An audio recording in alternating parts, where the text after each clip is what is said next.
Recording is on.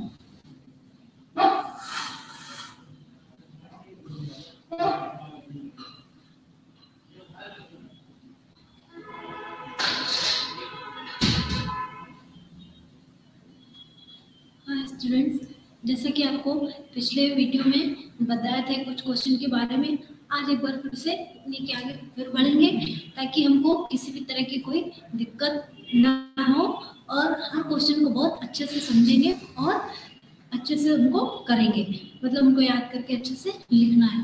अब जैसे कि बहुत से नाम आपने सुने होंगे कि नियमित किसी चीज को करने से क्या होता है, अपने जो रियाज होते हैं, प्रैक्टिकल की बात करें, जो रियाज होते हैं उनमें थोड़ा सा क्या लचाव आ जाता है, मतलब एक जो अंदर की एक तरह से जो गंदगी होती है गले की, वो रोज रियाज से साफ हो जाती है। तो ठीक इसी तरह से जैसे ये किसी चीज को गाते हुए भजन हुए, गीत हुई या गजल हुई या फिर ध्वनि की उत्पत्ति, ये जो छोटे छोटे क्वेश्चन है या फिर उनको आंदोलन किसे कहते हैं या ऐसे बहुत सारे क्वेश्चन है, तो उन क्वेश्चन में से आज एक जो छोटी सी परिभाषा है अपनी कि किसको लोकगीत किसे कहते हैं। ये तो सबको पता है गीत के प्रकार क्या हैं, लोकगीत या ठुमरी या ठप्पा, तमाम सारे जितने भी अपने सिलेबस से संबंधित चीजें हैं। तो ठीक उसी तरह से जैसे कि आज एक लोकगीत क्या है उसकी डेफिनेशंस पढ़ेंगे। ये सबको पता है कि लोकगीत जब गाते हैं तो समझ में आता है, तो और भी जैसे म्यूजिक है, क्लासिकल म्यूजिक है, तो उसका एक अलग अलग स्वरूप है, उसको किस तरह से गाना है, इसको किस तरह से गाना है, उसकी डेफिनेशन क्या है, इसकी क्या है। तो जाहिर सी बात है हर चीज की अलग अलग ही होगी। तो आज एक बार इसके आगे बढ़ेंगे और क्वेश्चन की शुरुआत कर रहे हैं किस चीज से, लोकगीत से। जो लोकगीत हम गाते हैं उसकी परिभाषा क्या है या उसको लिखने के लिए किस तरह से लिखेंगे कि लोकगीत क्या है, ये भी कह सकते हैं कि परिभाषा।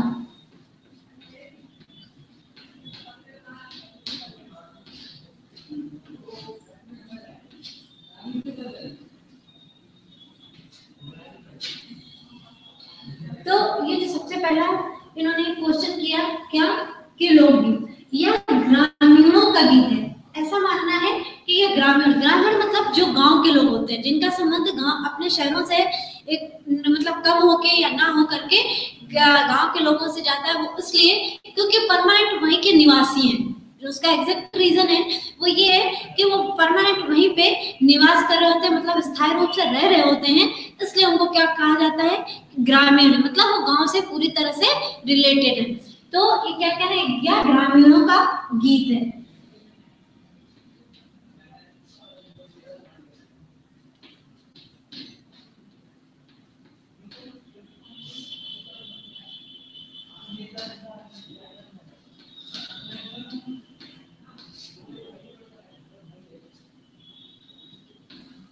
और जिसकी सेकंड लाइन आ रही वो क्या है, वो कह रहे हैं इन गीतों में सैकड़ों वर्षों से चले आए रीति रिवाजों की झांकी मिलती। इन गीतों में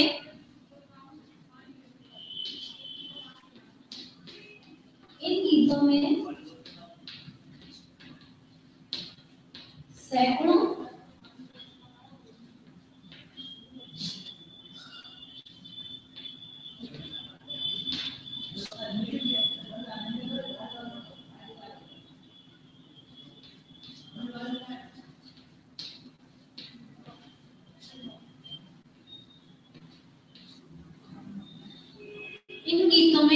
सैकड़ों वर्षों तक चले आ रहे रीति रिवाजों की, रीति रिवाज मतलब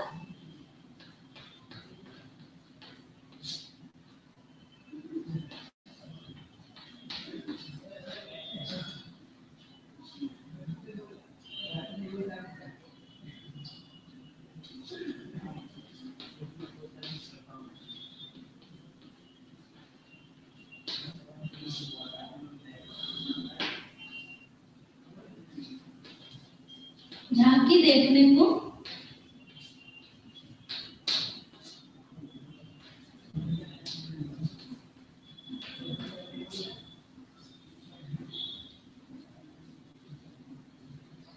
मिलती है। और फिर इन्होंने सेकंड चिंता क्या कहा इसके अंतर्गत शादी के गीत, विभिन्न संस्कारों पे गाए जाने वाले गीत, इसमें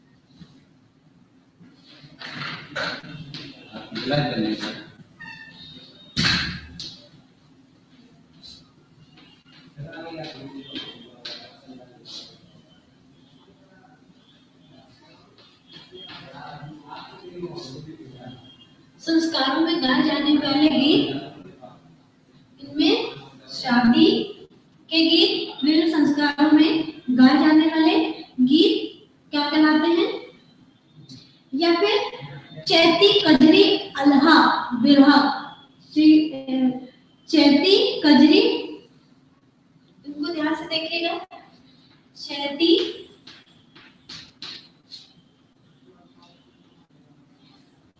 कजरी,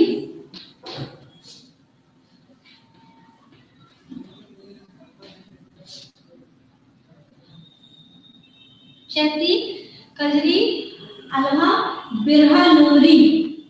बिरहा ये क्या है? नाम है सारा।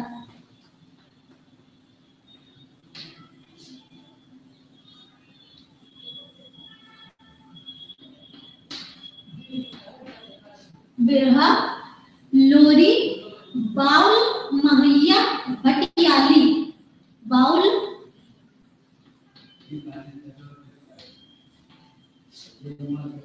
बाउल, महैया, भटियाली।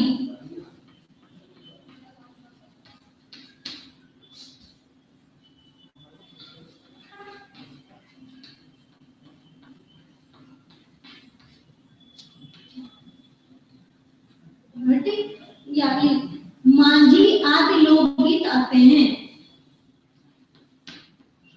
मांझी,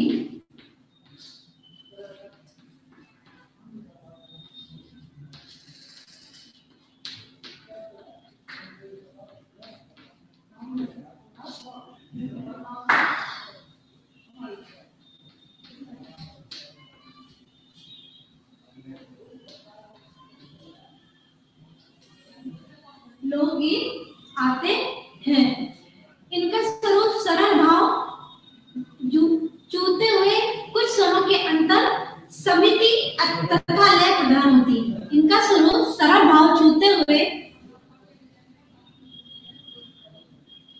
ये गीत उनका सरल भाव जो बताया क्या, एक बार फिर से, इसका स्वरूप सरल भाव,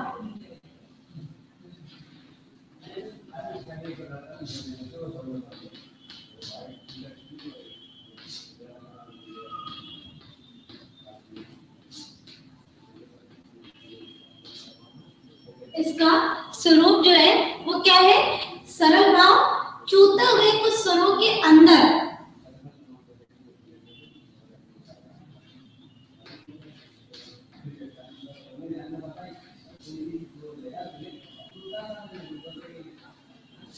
स्वरों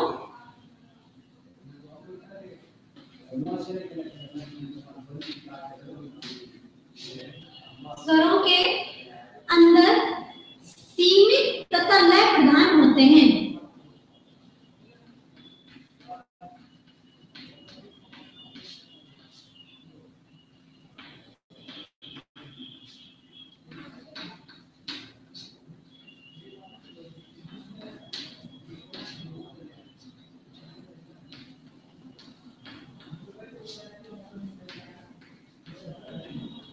लय प्रधान होते हैं। इन गीतों को सुनते ही साधारण व्यक्ति ताली देने लगते हैं। इन गीतों को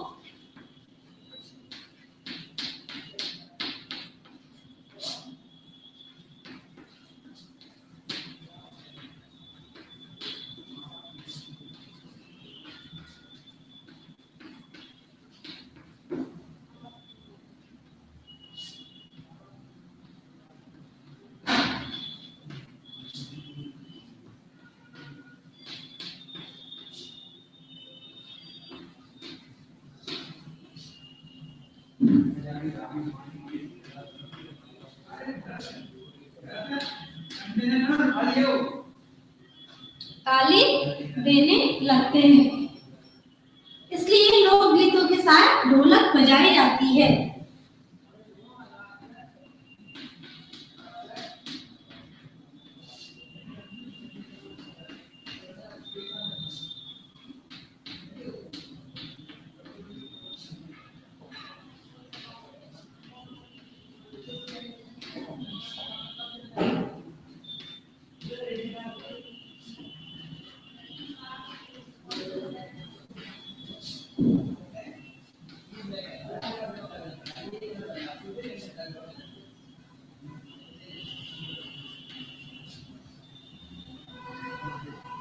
बजाई जाती है। एक बार इसको फिर से समझा दें। सबसे पहला यह ग्रामीणों का गीत है, जैसे कि अभी बताया कि मतलब ये जो गांव के लोग हैं उनसे ये पूरी तरह से रिलेटेड है, क्योंकि ये जो जनसंख्या है वो कहाँ पे निवास कर रही है, गांव पे ही परमानेंट एक स्थायी रूप में अपना निवास बनाए हुए है। दूसरा इन्होंने कहा इस गीत में सैकड़ों वर्षों तक चले आ रहे रीति रिवाज, जैसे अपने यहाँ सारे रीति रिवाज होते हैं, ठीक उसी तरह से कहना है सारे रीति चले आ रहे रीति रिवाज की झांकी देखनी। झांकी मतलब उस सुंदर नजारे को जो इन्होंने बनाई हुई होती है, जैसे हम किसी भगवान कृष्ण की झांकी सजाते हैं, बताते हैं कि ये झांकी है, पूरा उसमें सारा एक तरह से सचित्र वर्णन करने की कोशिश करते हैं। बहुत अच्छे अच्छे से खिलौने पहले आते थे और अभी भी आते हैं।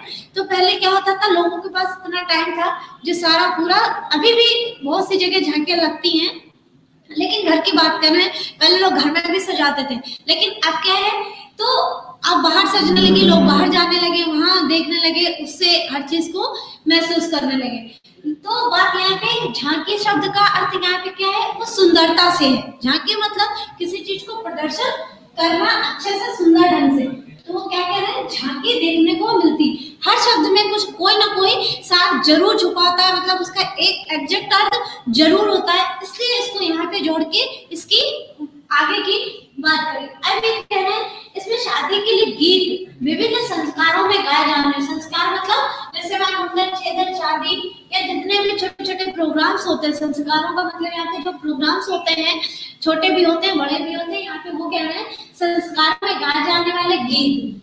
तो मतलब जैसे हम लोग जो ढोलक पे गीत गाते हैं उसकी बात हो रही, तो उसके अंतर्गत उसके अलावा ये जो प्रोग्राम हो रहे हैं, जो उसके अलावा और कौन कौन से नाम है, चैती, कजरी, अल्हा, बिरवा और लोरी, बाउल, मैया, भटियाली, मांझी आदि, ये क्या है, सारे नाम है।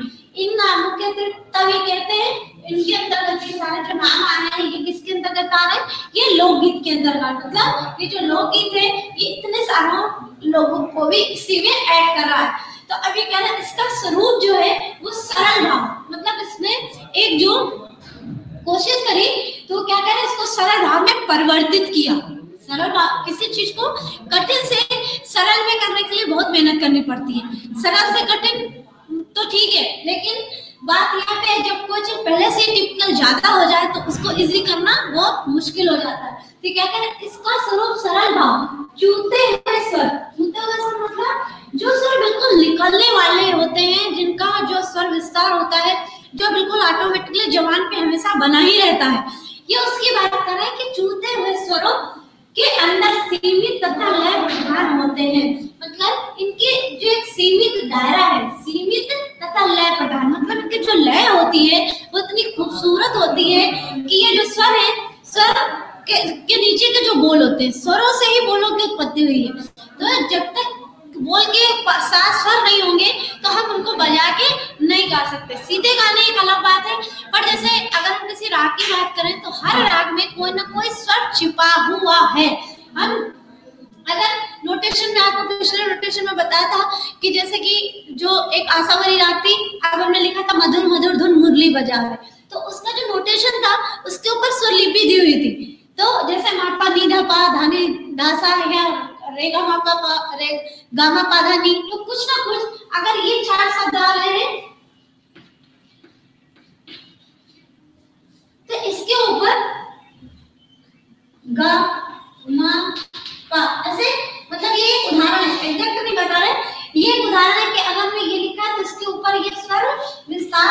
होगा ही।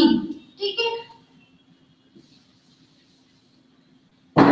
तो ठीक है, इसी तरह से क्या कह रहे हैं, इन गीतों को सुनते हुए साधारण लोग ताली देने लगते हैं। ताली देने लगते हैं मतलब वो अंदर से इतने प्रफुल्लित हो जाते हैं कि ऑटोमेटिकली उनके जो हाथ हैं वो बजने लगते हैं। जैसे कि हम लोग कभी किसी प्रोग्राम में जाते हैं, डीजे वगैरह जब चलने लगता है तो ऐसा लगने लगता है कि हम भी नाचने लगे, हम भी गाने लगे, ऐसा कुछ अंदर से एहसास होता है। ये कोई कहता नहीं है कि आप खड़े हो जाओ या क्या करो, तो अंदर से ऐसा लगता है ना कि हमको भी ये करना चाहिए। तो ठीक उसी तरह से क्या है, सुनते ही मतलब कानों में वो ध्वनि आई और आपको ऐसा लगा कि हमको जो एक संगति कहीं कम पड़ रही है या हमारे बजाने से वो पूरी हो रही है, तो उसको बजाएंगे तो शायद हमें और मजा आएगा। मतलब मजा आएगा मतलब और आनंद की प्राप्ति होगी।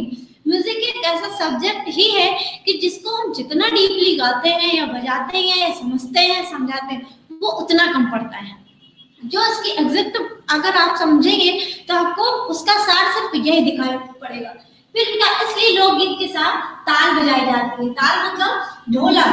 अगर हम इसको बिना ढोलक के भी गाना चाहें तो मजा आएगा या आनंद आएगा, पर शायद उतना नहीं आएगा जितना शायद आप लोगों को चाहिए। तो ये क्या हुई, एक छोटी सी लोकगीत की परिभाषा हुई कि अगर आपके सामने क्वेश्चन आ रहा है कि लोकगीत की परिभाषा देते हुए उसका अर्थ समझाइए, मतलब ये पहले हमने क्या करा, कोई सा भी लोकगीत ले लिया, तमाम तरह के हैं, हम कोई सा भी लोकगीत लिख के यहाँ से लेके एक लाइन, दो लाइन, तीन लाइन, चार, जितने लाइन का भी हर लाइन को इसको पहले ऊपर ऐड कर दिया, फिर उसके बाद में तब हमने इसको लिख दिया, या फिर इसको नीचे कर दिया, इसको ऊपर कर दिया। बात यहाँ पे ये नहीं है कि इसको ऊपर करना है किसको नीचे, बात यहाँ पे ये हो रही है कि अगर वो ये पूछ रहा है कि लोकगीत का अर्थ बताइए, तो वो लोकगीत अपन लिख दिया, उसकी परिभाषा को अपने शब्दों में परिभाषित कर दिया, जो याद थी वो लिखी, बाकी जो अगर एक दो लाइनें या एक दो भाव से अपने आप से उत्पन्न हो रहे हो इस लोकगीत को लेके या कभी गाया होगा, तो निश्चित यह मान लो कि एक लाइन का आप उससे 10 लाइनें बना के लिख सकते हो। क्यों? क्योंकि वो आपका प्रैक्टिकल पहले से तैयार है, आपको केवल थ्योरी उसकी बतानी। कुछ चीजें क्या होती है, थ्योरी बेस होती है और कुछ प्रैक्टिकल बेस होती है, तो इनको जब प्रैक्टिकल और थ्योरी को जब एक साथ ऐड कर देते हैं तो उसकी सुंदरता में क्या जाता है, निखार आ जाता है। तो बात यहाँ पे यही है, अगर आप लोकगीत गाया होगा तो आप 2-4 लाइन अपने मन से उसी से रिलेटेड आगे बढ़ा सकते हैं, तो ये क्वेश्चन आपका शॉर्ट में तैयार हो जाएगा। अब अगर इसके बाद एक छोटी सी बात करें क्या कि भजन और गीत, जैसे भजन और गीत होते हैं तो उनकी परिभाषा बहुत सुना होगा कि भजन आज हमने गाया या आज हमने गीत सुना या आज हमने गीत गाया, तो वो स्पेशली अगर आपसे पूछा जाए कि भजन की डेफिनेशन क्या है या फिर गीत की क्या है, तो उसको आप किस तरह से परिभाषित करते हैं। जो सबसे पहली लाइन है वो क्या है, जिसमें शास्त्रीय संगीत की तरह बंधन नहीं है। सबसे जो मोस्ट पॉइंट बताया वो क्या बताया कि शास्त्रीय संगीत मतलब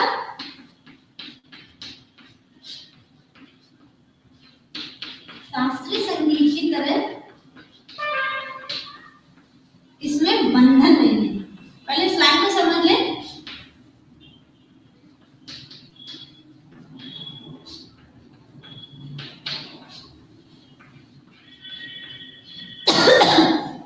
जो एक लाइन बताई कि शास्त्रीय संगीत की तरह इसमें बंधन नहीं, मतलब जो हमारा क्लासिकल म्यूजिक है उसमें बंधन है। बंधन का मतलब पहले आपको आरोह करना है, फिर अवरोह करना, फिर पकड़ करनी, उसके बाद उसके स्वरों पर न्यास करना है, फिर स्थाई गाएंगे, स्थाई के बाद उसमें जितने भी स्वर है उनको अच्छे से देखेंगे, फिर अंतरा गाएंगे, फिर आलाप करेंगे, फिर तान करेंगे। तो उसका एक सिस्टम है, इससे ऊपर कुछ नहीं कर सकते।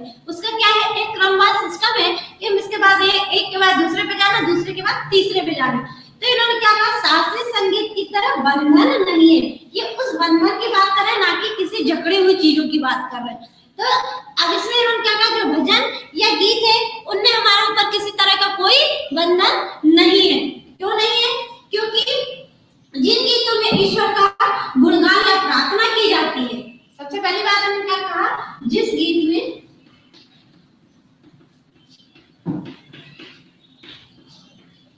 ईश्वर का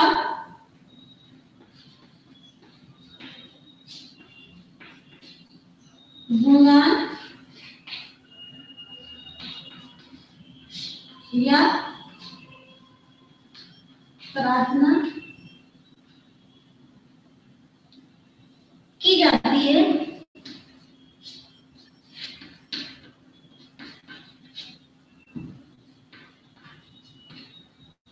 जिस गीत में ईश्वर के गुणगान या उसे प्रार्थना की जाती है उन्हें भजन, जिन कविताओं में स्वर ताल बद्ध करके गाते हैं उन्हें गीत। उन्हें क्या कहा जाता है? जिसमें ईश्वर की बात होती है वो भजन कहलाते हैं। और गीत की जब इन्होंने बात करी तो क्या कह रहे हैं कि जिन कविताओं को स्वर तालबद्ध करके, जिन कविताओं को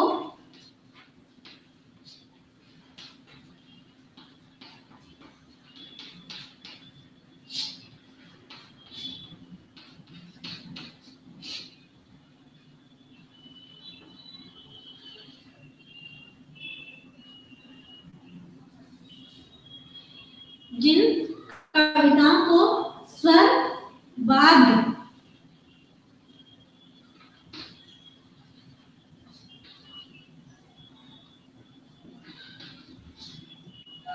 गाया जाता है वह गीत कहलाते हैं।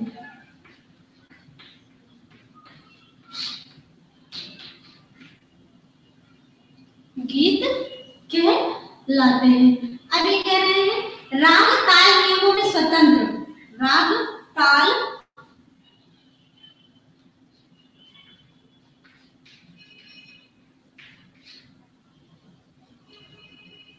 राग ताल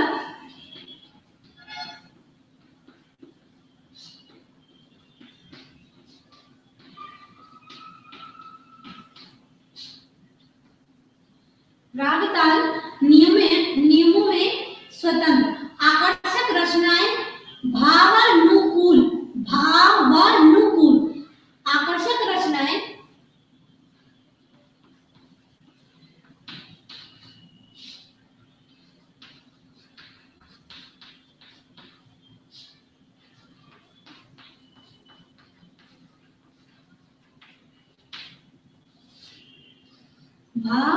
भावानुकूल शब्दों द्वारा गीत की रचना आदि इनकी विशेषताएं होती हैं।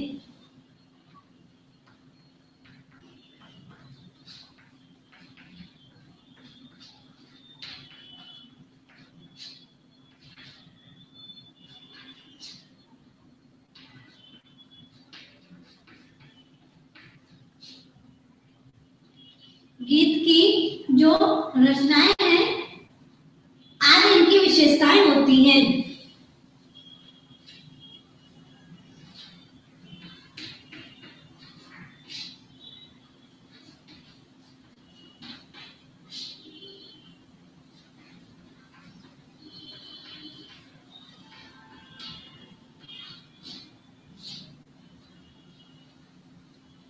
इनकी विशेषताएं होती हैं।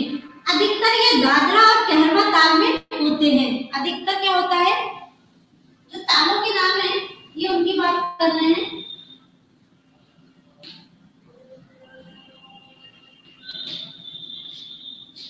दादरा प्लस कहरवा, दादरा और कहरवा ये जो दोनों तालों के नाम है, ताल में होते हैं।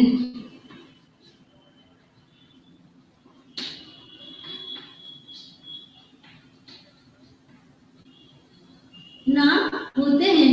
इनमें और चित्रपट गीतों में मुख्य अंतर यह है, इनमें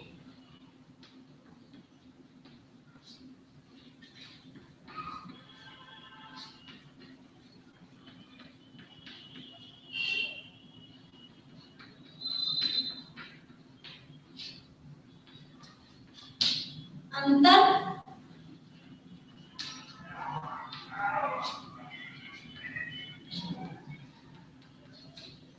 यह है कि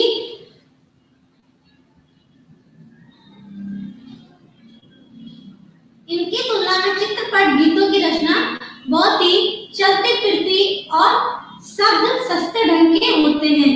इनकी तुलना चित्रपट गीतों की रचना बहुत ही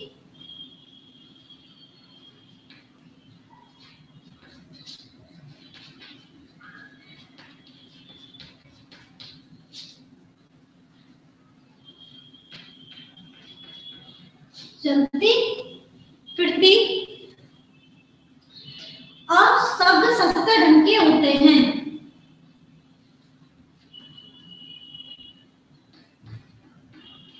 शब्द सस्ते ढंग के होते हैं। अब इसको एक बार फिर से समझ लें। एक छोटी सी ये जो डेफिनेशन से क्या आ रही है, शास्त्रीय संगीत की तरह, मतलब जो क्लासिकल अपना म्यूजिक है उसकी तरह इसमें बंधन नहीं होता है। जैसा कि अभी बताया, इस गीत में ईश्वर का गुणगान या प्रार्थना की जाती है, उसे भजन कहते हैं।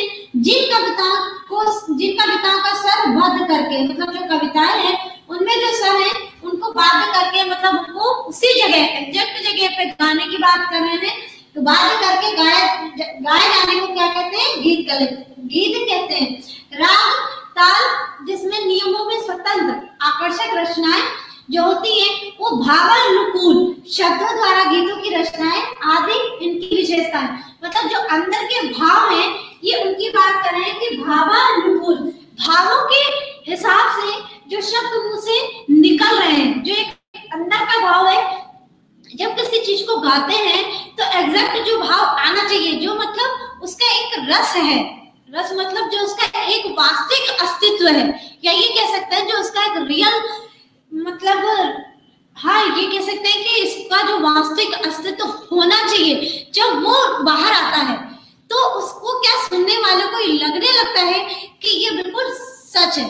तो कुछ जैसे कि जो आपने ध्यान दिया हो अगर कि जो सैड गाने होते हैं उनमें क्या इमोशनल ज्यादा होता है, तो वो उस इमोशनल को अंदर से लाने के लिए जब तक स्वरों के अतिरिक्त स्वर तो एक अलग चीज हो गई, लेकिन उनको जब तक अच्छे से समझाएं, मतलब समझ नहीं पाएंगे ये समझो, जब तक वो उस चीज के बारे में अच्छे से रियाज नहीं कर पाएंगे तो शायद हम उतना अच्छा नहीं गा पाएंगे। भावानुकूल शब्दों द्वारा गीतों की रचनाएं, इनकी विशेषता अधिकतर दादरा क्या है? दादरा, कहरवा, ध्रुव, 3 ताल, 1 ताल, 4 ताल, दीपचंदी ताल, झुमरा ताल, ये सब तालों के नाम है। तो क्या कह रहे हैं? दादरा प्लस कहरवा, मतलब ये जो 2 ताल स्पेशली बताई गई है, तो 2 ताल होती है इनमें। और चित्रपट संगीत में अंतर है। चित्रपट संगीत मतलब जो हम इस पे टीवी पे देखते हैं, तो ये कह रहे हैं चित्रपट संगीत में अंतर यह है, बहुत ही चलती फिरती शब्द जो है ये बहुत सस्ता ढंग के होते हैं। सस्ते मतलब बहुत सरल ढंग के होते हैं। इनमें क्या है, जैसे हम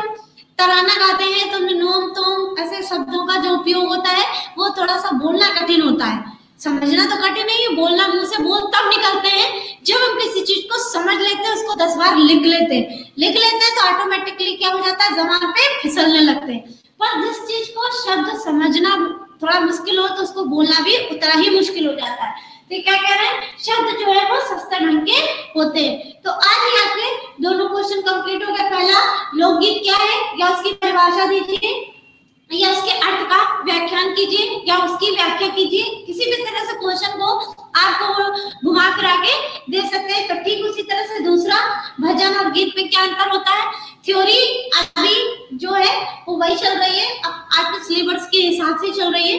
तो अब फिर भी अगर आपको ऐसा लगता है कि कोई क्वेश्चन समझ में नहीं आ रहा है तो आप पूछ सकते हैं। आज यहीं पे क्वेश्चनों को खत्म करते हैं और आगे फिर से नेक्स्ट वीडियो में और भी सारे क्वेश्चनों की जानकारी आपको देते रहेंगे। Thank you very much.